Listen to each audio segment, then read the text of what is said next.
Personal Story segment tonight, we have been reporting on the decline of San Francisco, the nation's most liberal major city. As you may know, the city by the Bay is a sanctuary place defying federal immigration law. It is also a town where permissive social policies rule. The result has been a sharp uptick in crime and a homeless situation that is now out of control.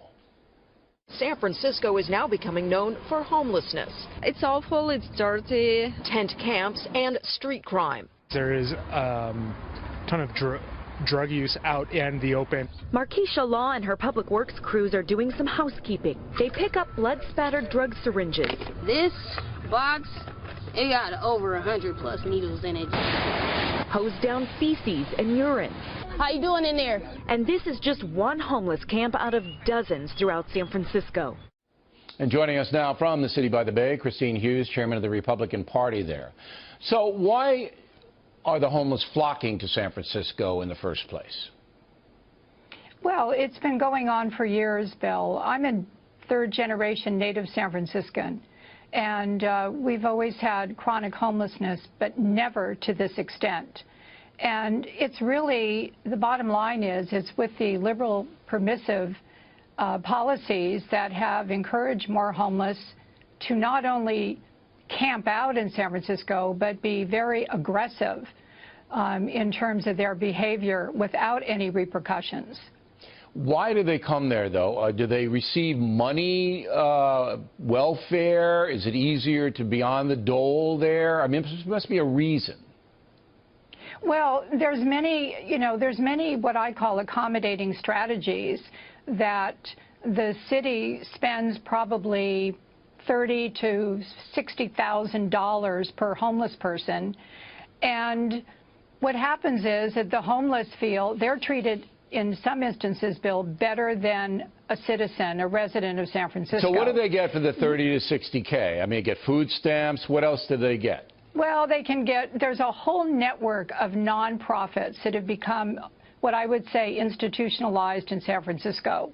So they can go and get food, they can go and get temporary shelter, they can get medical care, they can get all these types of services and yet just go in and out. They get some services, they go back on the street. They go back in, they go back on the street. Right. It's a chronic situation and there's been no real hardcore solutions. Now, and the other interesting thing is, because it's so chronic now, the attitude of the Board of Supervisors is that they want to give the homeless the opportunity to be told that they're going to be moving. They have time before their camps are going to be moved. There's no toughness in terms of dealing with this as really a public safety issue in the city. All right. It should be dealt with like any other situation that involves crime or abuse or violence. All the reports are that not all the homeless do this, but a lot of them expose themselves and do things in public that are gross, and it's a public health issue, and tourists are assaulted by panhandlers, and the property crime is through the roof. All of that true?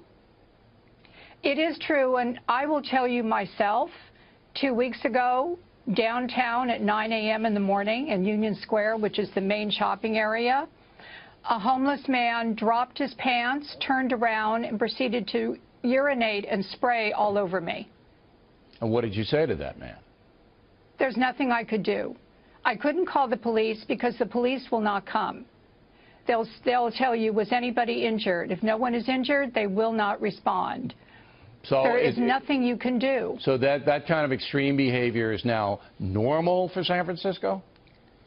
Well, it's pretty uncivilized, but is becoming the norm because the homeless now are more defiant because they realize that there are no repercussions for this. Right. This is absolutely nobody holding them unacceptable. accountable for whatever they do. If they want to shoot up drugs, if they want to have sex in public, if they want to defecate in public, if they want to assault you, because that's assault, Ms. Hughes, what happened to you. You could have called the police and said, I've been assaulted.